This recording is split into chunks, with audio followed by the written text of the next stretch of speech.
नमस्कार दोस्तों, कहानियों के इस चैनल पर मैं शैली आप सबका बहुत बहुत स्वागत करती हूँ।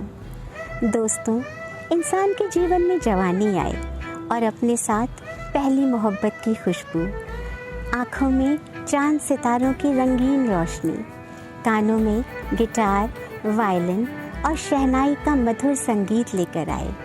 ऐसा हम सब ने अपने अपने समय पर अपने अपने अंदाज में कहीं ना कहीं ज़रूर महसूस किया होगा।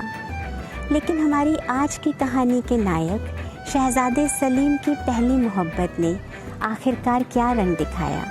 आइए सुनते हैं सादत हसन मंटो के बेबाक अंदाज में लिखी गई इस दिलकश कहानी अनारकली में।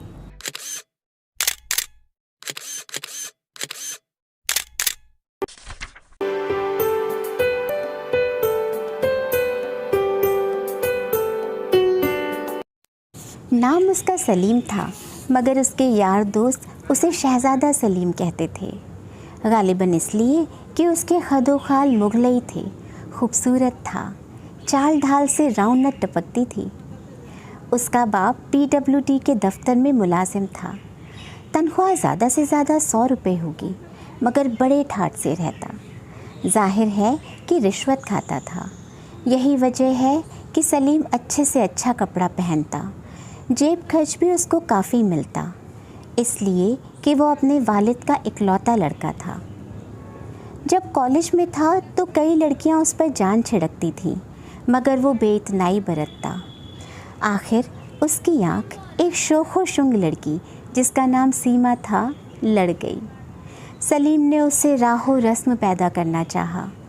उसे यकीन था कि वो उसकी इल्तिफ़ात हासिल कर लेगा, नहीं तो वो यहाँ तक समझता था कि सीमा उसके कदमों पर गिर पड़ेगी और उसकी ममनून व मुतशक्किर होगी कि उसने मोहब्बत की निगाहों से उसे देखा। एक दिन कॉलेज में सलीम ने सीमा से पहली बार मुखातिब होकर कहा, आप किताबों का इतना बोझ उठाए हुए हैं, लाइए मुझे दे दीजिए, मेरा तांगा बाहर मौजूद है, आपको और इस बोझ को आपके घर तक पहुँचा दूँगा। सीमा ने अपनी भारी भरकम किताबें बगल में दाबते हुए बड़े खुश्क लहजे में जवाब दिया, आपकी मदद की मुझे कोई ज़रूरत नहीं, बहरहाल शुक्रिया अदा किए देती हूँ। शहज़ादा सलीम को अपनी ज़िंदगी का सबसे बड़ा सदमा पहुँचा। चंद लम्हात के लिए वो अपनी खिफ़्फ़त मिटाता रहा। इसके बाद उसने सीमा से कहा, औरत को मर्द के सहारे की ज़रूरत होती है। मुझे हैरत है कि आपने मेरी पेशकश को क्यों ठुकरा दिया। सीमा का लहजा और ज़्यादा खुश्क हो गया। औरतों को मर्द के सहारे की ज़रूरत होगी, मगर फ़िलहाल मुझे ऐसी कोई ज़रूरत महसूस नहीं होती। आपकी पेशकश का शुक्रिया मैं अदा कर चुकी हूँ, इससे ज़्यादा आप और क्या चाहते हैं। ये कहकर सीमा चली गई। शहज़ादा सलीम जो अनारकली के ख्वाब देख रहा था, आँखें झपकता रह गया। उसने बहुत बुरी तरह शिकस्त खाई थी। इससे कब्ल उसकी ज़िंदगी में कई लड़कियां आ चुकी थीं जो उसके इशारे पर चलती थीं, मगर ये सीमा क्या समझती है अपने आप को। इसमें कोई शक नहीं कि खूबसूरत है। जितनी लड़कियां मैंने अब तक देखी हैं, इनमें सबसे ज़्यादा हसीन है, मगर मुझे ठुकरा देना ये बहुत बड़ी ज़्यादती है। मैं ज़रूर इससे बदला लूँगा, चाहे कुछ भी हो जाए। शहज़ादे सलीम ने उससे बदला लेने की कई स्कीमें बनाई, मगर बार अबार साबित ना हुई। उसने यहाँ तक सोचा कि उसकी नाक काट डाले। ये वो जुर्म कर बैठता, मगर उसे सीमा के चेहरे पर यह नाक बहुत पसंद थी। कोई बड़े से बड़ा मुसव्विर भी ऐसी नाक का तसव्वुर नहीं कर सकता था। सलीम तो अपने इरादों में कामयाब ना हुआ, मगर तकदीर ने उसकी मदद की। उसकी वालिदा ने उसके लिए रिश्ता ढूंढना शुरू किया। निगाहें इंतखाब आखिर सीमा पर पड़ी, जो उसकी सहेली की लड़की थी। बात पक्की हो गई, मगर सलीम ने इनकार कर दिया। इस पर उसके वालिद बहुत नाराज़ हुए। घर में 10-12 रोज़ तक हंगामा मचा रहे। सलीम के वालिद ज़रा सख्त तबीयत के थे। उन्होंने उससे कहा, देखो तुम्हें हमारा फ़ैसला कबूल करना होगा। सलीम हठधर्म था जवाब में ये कहा, आपका फ़ैसला कोई हाई कोर्ट का फ़ैसला नहीं है। फिर मैंने क्या जुर्म किया है जिसका आप फ़ैसला सुना रहे हैं? उसके वालिद को ये सुनकर तैश आ गया। तुम्हारा जुर्म यह है कि तुम नाखल्फ हो, अपने वालिद का कहना नहीं मानते, हुक्मदूली करते हो। मैं तुम्हें आग कर दूंगा। सलीम का जोश ठंडा हो गया। लेकिन अब्बा जान, मेरी शादी मर्ज़ी के मुताबिक होनी चाहिए। बताओ तुम्हारी मर्ज़ी क्या है? अगर आप ठंडे दिल से सुने तो मैं अर्ज़ करूं। मेरा दिल काफ़ी ठंडा है। तुम्हें जो कुछ कहना है फ़ौरन कह डालो। मैं ज़्यादा देर इंतज़ार नहीं कर सकता। सलीम ने रुक कर कहा, मुझे एक लड़की से मोहब्बत है। उसका बाप गर्जा, किस लड़की से? सलीम थोड़ी देर हिचकिचाया। एक लड़की है। कौन है वो? क्या नाम है उसका? सीमा, मेरे साथ कॉलेज में पढ़ती है। मियाँ इफ्तिखारुद्दीन की लड़की? जी हाँ, उसका नाम सीमा इफ्तिखार है।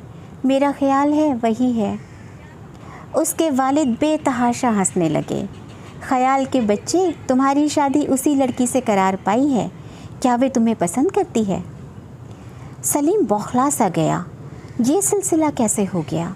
उसकी समझ में नहीं आता था कहीं उसका बाप झूठ तो नहीं बोल रहा था। सलीम से जो सवाल किया गया था उसका जवाब उसके वालिद को नहीं मिला था। चुनांचे उन्होंने कड़क के पूछा, सलीम मुझे बताओ, क्या सीमा तुम्हें पसंद करती है? सलीम ने कहा, जी नहीं। तुमने ये कैसे जाना? उससे एक बार मैंने मुख्तसर अल्फाज में मोहब्बत का इजहार किया था, लेकिन उसने मुझे तुम्हें दरखूर इतना ना समझा। जी हाँ, बड़ी बेरुखी बरती। सलीम के वालिद ने अपने गंजे सर को थोड़ी देर के लिए खुजलाया और कहा, तो फिर ये रिश्ता नहीं होना चाहिए। मैं तुम्हारी माँ से कहता हूँ कि वो लड़की वालों से कह दे कि लड़का रजामंद नहीं। सलीम एकदम जज्बाती हो गया। नहीं अब्बा जान, ऐसा ना कीजिए। शादी हो जाए तो सब ठीक हो जाएगा। मैं उससे मोहब्बत करता हूँ और किसी की मोहब्बत अकारत नहीं जाती। लेकिन आप लोगों को, मेरा मतलब है सीमा को ये पता ना लगने दीजिए कि उसका ब्याह मुझसे हो रहा है, जिससे वो बेरुखी और बेतनाई का इजहार कर चुकी है। उसके बाप ने अपने गंजे सिर पर हाथ फेरा। मैं इसके मुताल्लिक सोचूंगा। ये कहकर वो चले गए। उन्हें एक ठेकेदार से रिश्वत वसूल करनी थी अपने बेटे की शादी के अखराजात के सिलसिले में। शहज़ादा सलीम जब रात को पलंग पर सोने के लिए लेटा तो उसे अनार की कलियां ही कलियां नज़र आईं। सारी रात वो उनके ख्वाब देखता रहा। घोड़े पर सवार बाग में आया है, शाहाना लिबास पहने, अस्पताजी से उतरकर बाग की एक रविश पर जा रहा है। क्या देखता है कि सीमा अनार के बूटे की सबसे ऊंची शाख से एक नौखेज़ कली तोड़ने की कोशिश कर रही है और उसकी भारी भरकम किताबें ज़मीन पर बिखरी पड़ी हैं। जुल्फ़ें उलझी हुई हैं और वो उचक उचक कर उस शाख तक अपना हाथ पहुंचाने की कोशिश कर रही है, मगर हर बार नाकाम रहती है। वो उसकी तरफ बढ़ा। अनार की झाड़ी के पीछे छुपकर उसने उस शाख को पकड़ा और झुका दिया। सीमा ने वो कली तोड़ ली जिसके लिए वो इतनी कोशिश कर रही थी, लेकिन फ़ौरन उसे इस बात का एहसास हुआ कि वो शाख नीचे कैसे झुक गई। वो अभी ये सोच ही रही थी कि शहज़ादा सलीम उसके पास पहुंच गया। सीमा घबरा गई, लेकिन संभल कर उसने अपनी किताबें उठाईं और बगल में दाब ली। अनारकली अपने जोड़े में उड़स ली और ये खुश्क अल्फाज कहकर वहाँ से चली गई। आपकी इमदाद की मुझे कोई ज़रूरत नहीं, बहरहाल शुक्रिया अदा किए देती हूँ। तमाम रात वो इसी किस्म के ख्वाब देखता रहा। सीमा, उसकी भारी भरकम किताबें, अनार की कलियाँ और शादी की धूमधाम। शादी हो गई। शहज़ादा सलीम उस तकरीब पर अपनी अनारकली की एक झलक भी नहीं देख पाया था। वो उस लम्हे के लिए तड़प रहा था जब सीमा उसके आगोश में होगी। वो उससे इतना प्यार लेगा कि वो तंग आकर रोना शुरू कर देगी। सलीम को रोने वाली लड़कियां बहुत पसंद थीं। उसका ये फ़लसफ़ा था कि औरत जब रो रही हो तो बहुत हसीन हो जाती है।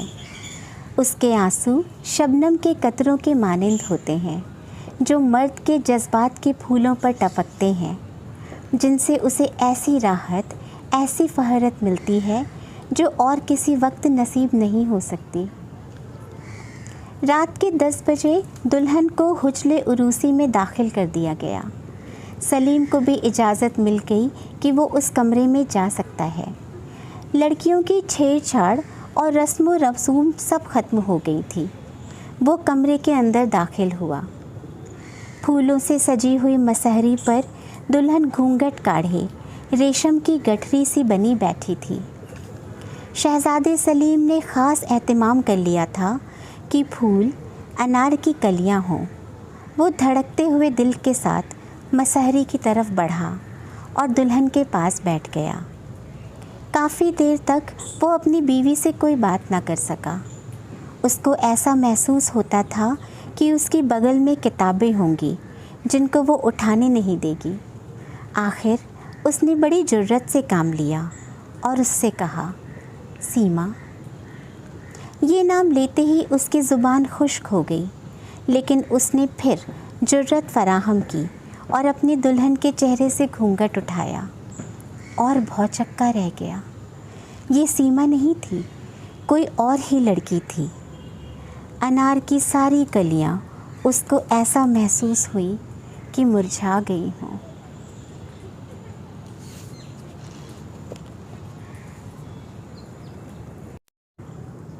दोस्तों, हमारे शहज़ादे सलीम के नसीब में पहली मोहब्बत का मुकम्मल हो जाना तो ना लिखा था।